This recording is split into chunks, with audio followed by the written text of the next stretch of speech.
Yes. So this is a joint work with the previous speaker. You might have to speak louder. Yeah, I will. Yes. So so it was already announced, but so the point of this talk is very simple. So we give a model of the quantum lambda calculus by von Neumann algebras. So where the quantum lambda calculus is a higher order quantum programming language, and von Neumann algebra is a generalization of matrix algebras.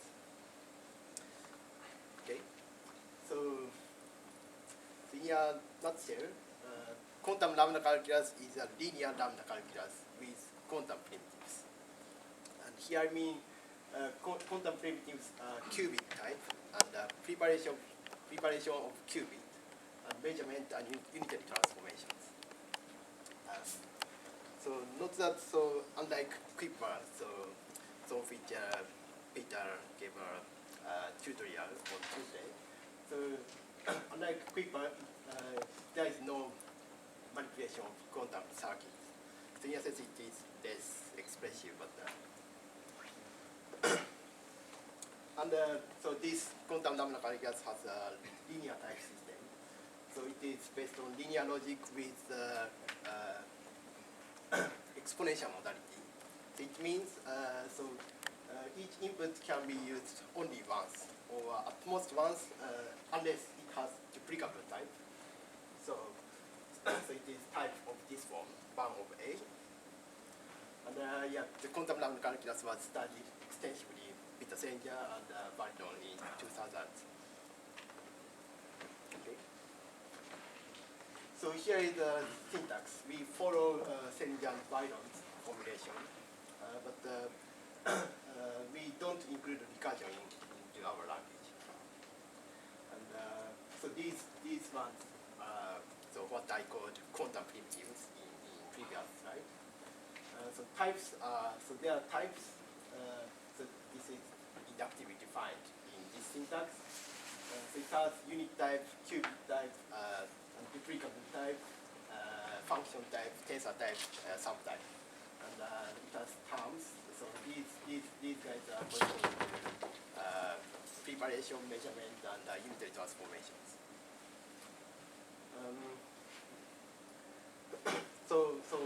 But I'm not going to talk about the details of this language, but let me just give some examples of typing. So this is a good typing judgment. So this is a pair type, pair, which has so this is pair, which has a tensor type, but this is not good. So because we used x twice, it is not allowed in this linear type system. But if it has a duplicable type, so type of the form 1 of A, then so it is okay. So model. So by models I mean denotational or categorical ones. So it means it is a category with interpretation, which assigns object to each type and arrows to each well-typed terms like this. But models of the quantum lambda calculus is fairly non-trivial. And so Selinger and Valiron introduced quantum lambda calculus with its operation semantics in 2005. But the first denotational model was obtained in 2010 by Marhebe using precise categories. And also after that, there are several models obtained. And these models also accommodate recursion. So one by Hasso and Hoshino was obtained by geometry of interaction, and one by Pagani, Selinger, and Valiron was obtained applying quantitative semantics, and so all of them are quite non-trivial. So why is that difficult? So Pagani, Selinger, and Valiron explained this difficulty as follows. So one reason that designing such a semantics is difficult is that quantum computation is inherently defined on finite dimensional event spaces, whereas the semantics of higher order functional programming language is inherently infinitary. So we need to somehow combine infinitary structure with finite dimensional ones. And so here are some previous approaches. So basically they start from a finite dimensional structure, but they apply some construction like pre-shift DOI, quantitative semantics, and then they create model. But our approach is different, and actually it's simple. So we use Neumann algebras, which is an infinite dimensional generalization of matrix algebras. So yeah, so type of definition here, but I guess Bram gave a very nice introduction of Neumann algebras. I don't repeat, but it was developed by, of course, von Neumann, Murray, so long time ago. And examples include something like this. And so importantly, so it includes any matrix algebras. And so let me quote Paul Harmos. So the theory of von Neumann algebras generalizes many familiar facts about finite dimensional algebra, and is currently one of the most powerful tools in the study of quantum physics. So it seems von Neumann algebras are really exactly what we want now. So let me show some interpretation of types in von Neumann algebra. So recall that we have types defined in this syntax. And then the unit type is interpreted by the algebra of complex numbers. And qubit type is interpreted by the algebra of 2x2 matrices. And tensor type, we interpret tensor type by using tensor product of and sum type by tensor direct sums of von Neumann algebra. So these are pretty natural and no problem. But so these guys are very difficult. And so as you already saw in Bram's talk, this is interpreted by these things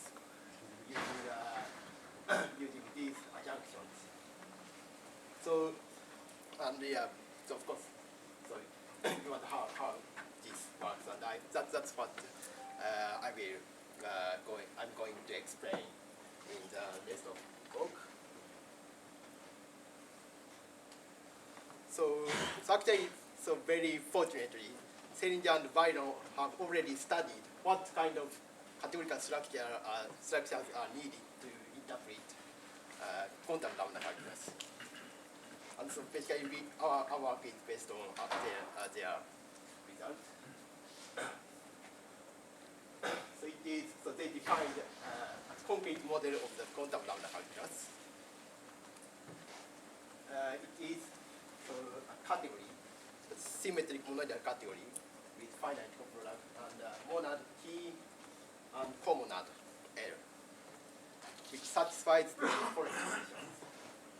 So T must be a strong monad with Kreisky exponential, which means so this is a bifunctor which satisfies this universality or bijective natural correspondence. So this is almost internal form of symmetric monadic category. This object is T of C. And this is basically, this is exactly the same idea as the Monti's model for computation lambda calculi. So on the other hand, L is a linear exponential comonad. So this is known as the categorical model of the exponential modality of linear logic. So this gives the interpretation of duplicable types. And it must satisfy this condition. So this Kreisky category of T is, so according to Monti, this category is the category for computations. And this must contain Selinger's category Q. So this is the subcategory of CPA. This category contains quantum operations between finite dimensional algebras. And so we use this to interpret quantum primitives in the quantum lambda calculus. And there are some more conditions, but let me ignore these in this talk. So anyway, we want something like this. And what our model is this. So basically, we obtain monad and comonad via adjunctions. So here, set is the very familiar category of set and functions. And so we use two different categories. So it's in like the previous talk. So Vn is a category of von Neumann algebras and normal unitary stuff morphisms. So this is just a structure preserving map between von Neumann algebras. On the other hand, this category is the category von Neumann algebras and normal completely positive subunit maps. We call CPSU maps. And this gives these should be considered as quantum processes. And as already Bram explained, so this category is a subcategory of this category. And I didn't say that, but we use opposite category. This is also like in previous talk. And then this J is just an inclusion factor. Then, here now our goal is this Vn op forms a complete model of the quantum lambda calculus in the sense of previous slide. And so first note that this category is symmetric monoidal by tensor product of von Neumann algebra, and the set of complex numbers as tensor unit. And this category also has coproduct given by direct sums of von Neumann algebra. So this means this direct sum is product. Direct sums are product in the category of von Neumann algebras.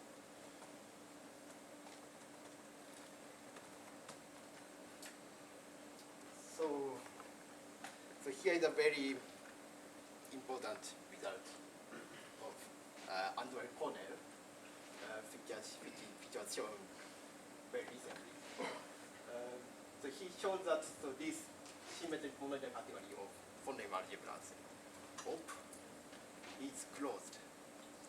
So namely, for any von Neumann algebras, there is some von Neumann algebra which is called the free exponential, such that it satisfies the universal property of internal form.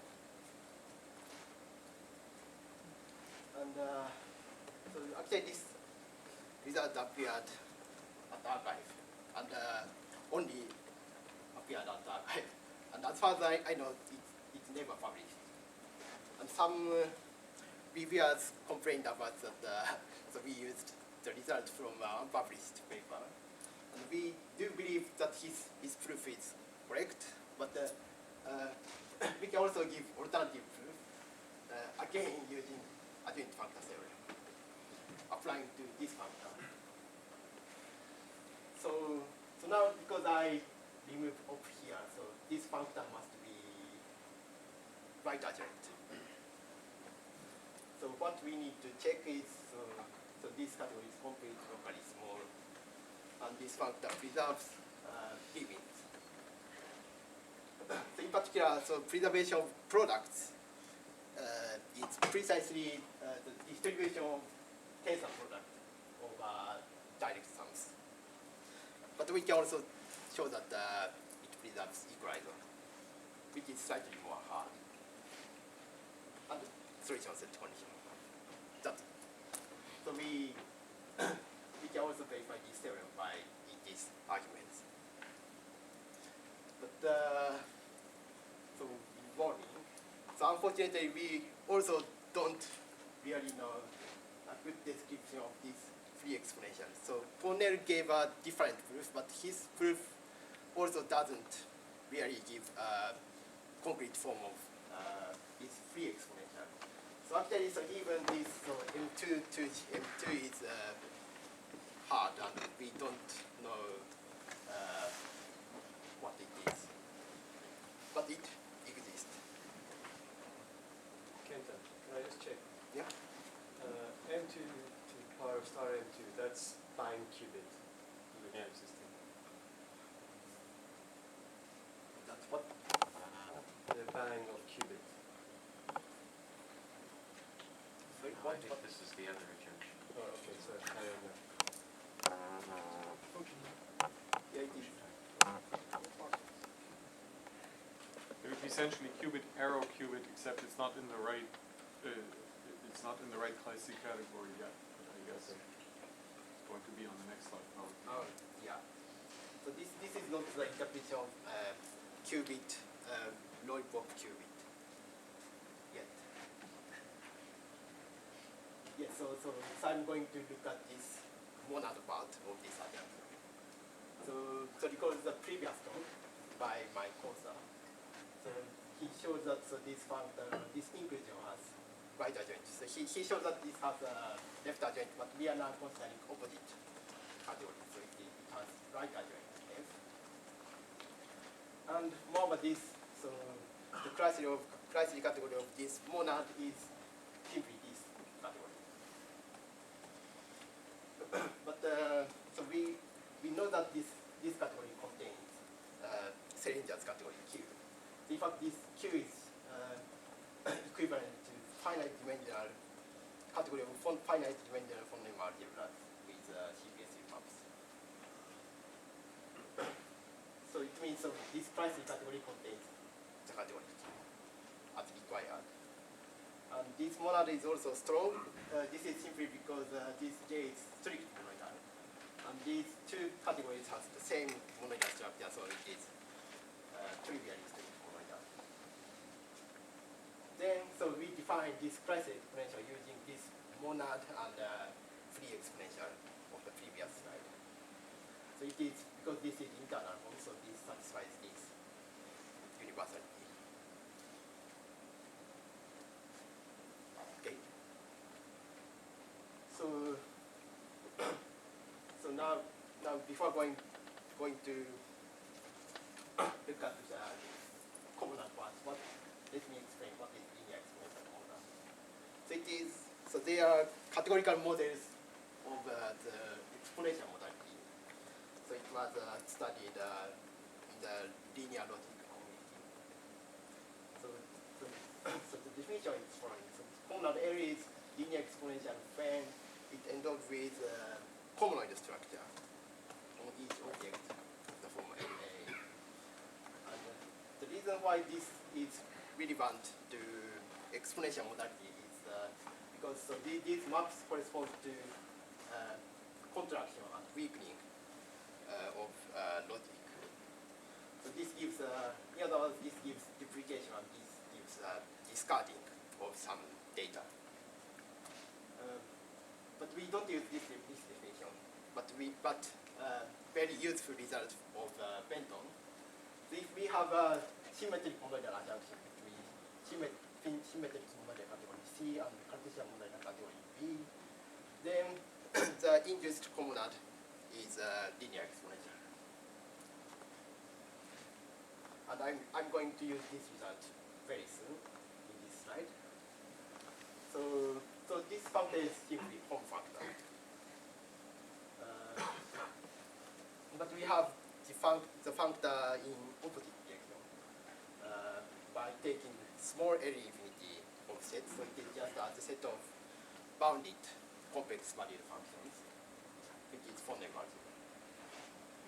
But then it is easy to verify this adjunction by swapping argument. So namely, so these map F and G corresponds simply by this equation. And it gives adjunction. And set is Cartesian. So, and then we can check that this adjunction is actually monoidal. So for example, so this L infinity preserves, so it maps Cartesian product of set into the tensor product of Neumann algebras. So by applying Benton's result, so we know that this induced comonad is a linear exponential comonad. So we are now happy. So we show that this forms the concrete model of the quantum lambda calculus. And so then we have interpretation of types in this way. So now, so this interpretation of function type is given by the Kleist explanation of this monad. And this duplicable type is interpreted by using this comonad, which is linear exponential comonad.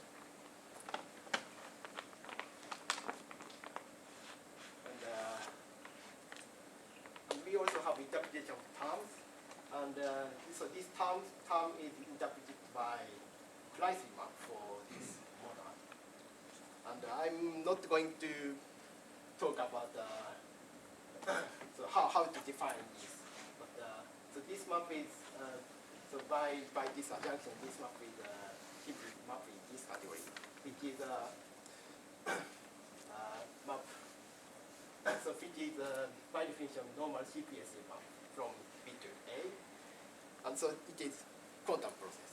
So the interpretation of terms is a quantum process, and yeah, it is feasible. Yes. So let me show some examples of interpretation.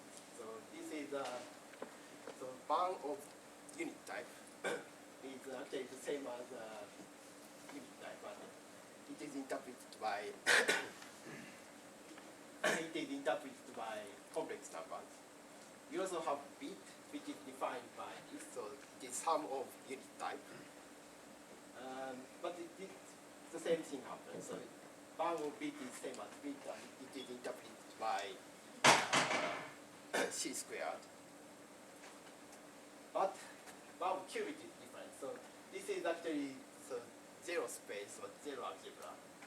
But this is as expected, because there is no valid typing judgment of this form.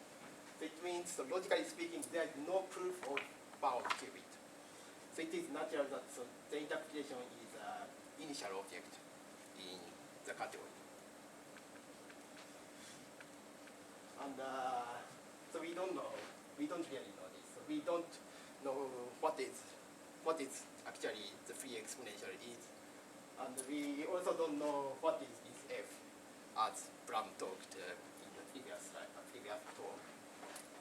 But so if we apply this one to this type, then by definition this interpretation is given by this. But by the universality of free exponential, this is isomorphic to this von Neumann algebra, and by this adjunction, we know that this is isomorphic to this von Neumann algebra. So it is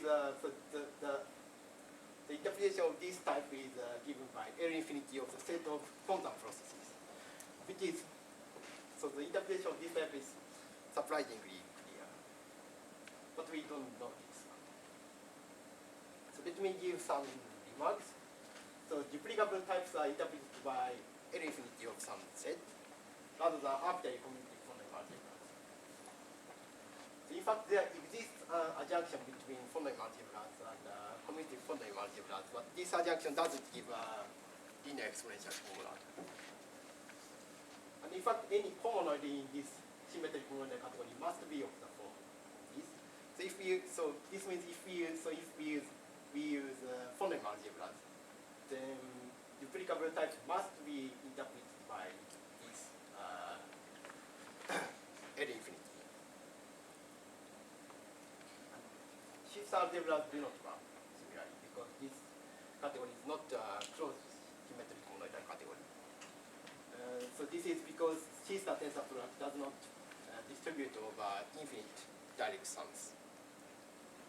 And let me finally mention that our model satisfies adequacy is sort of laborious but straightforward because we don't include recursion into our language. So let me conclude. So phoneme algebras are powerful enough to interpret Selinger and Valiron's quantum lambda calculus via this adjunction. But there are a few future works, so one of them is recursion. And actually this category is TCP oriented, but this category is not, and it makes, so for this reason, at least in naive way we cannot interpret recursion, and it's not clear if we can accommodate recursion in this model. And we also don't know the interpretation of this type. So we do know, so there is some phoneme algebras which interpret this type, but we don't know what it is, so it's very nice if we can understand this interpretation better. That's it. Thank you for your attention. Thank you very much.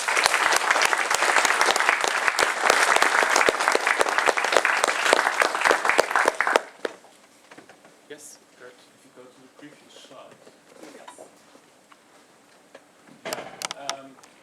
the tensor product for C-star algebras does not distribute over infinite sums, but which tensor product? Is this for all possible choices? Yeah, so any tensor. So I think there is a counterexample. We can find a counterexample in commutative case. So Okay. the type of tensor product doesn't matter, right? Yes, that's good. Yeah. The counterexample is that Stone-Check compactification of n times n is not the same as the product of the Stone-Check compactifications. Yeah. I see. So this free exponential is a difficult thing, but maybe you have a feeling for it in simpler cases. For example, when the exponent is commutative or something.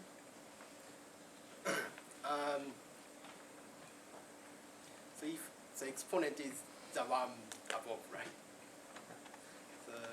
So if exponent is the form L infinity, small L infinity, then it is the free product of phoneme algebras. But free product is also not easy. But, and I think if both how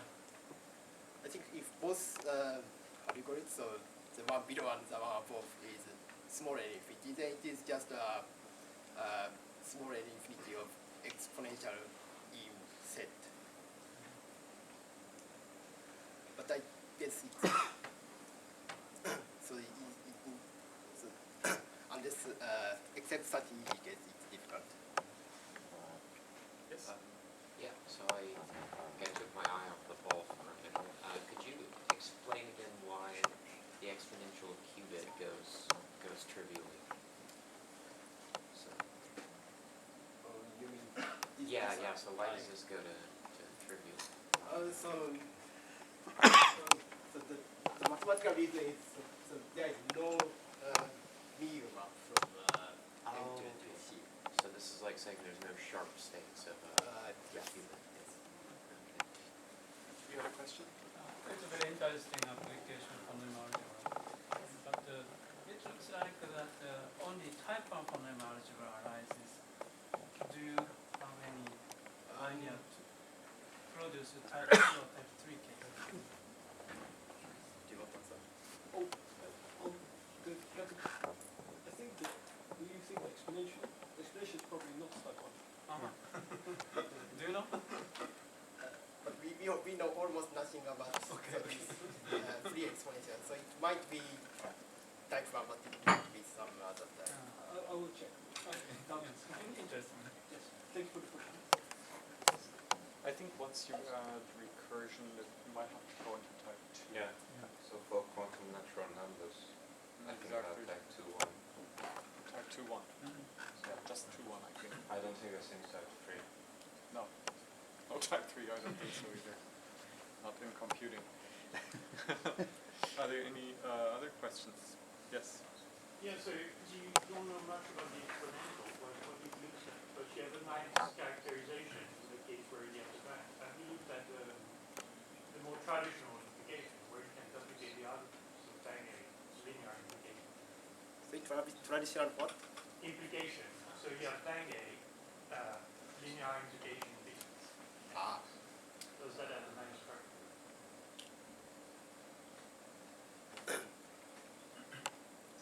So it is like 1A lollipop B. Yeah. So in that case, so the exponent is L infinity. Right?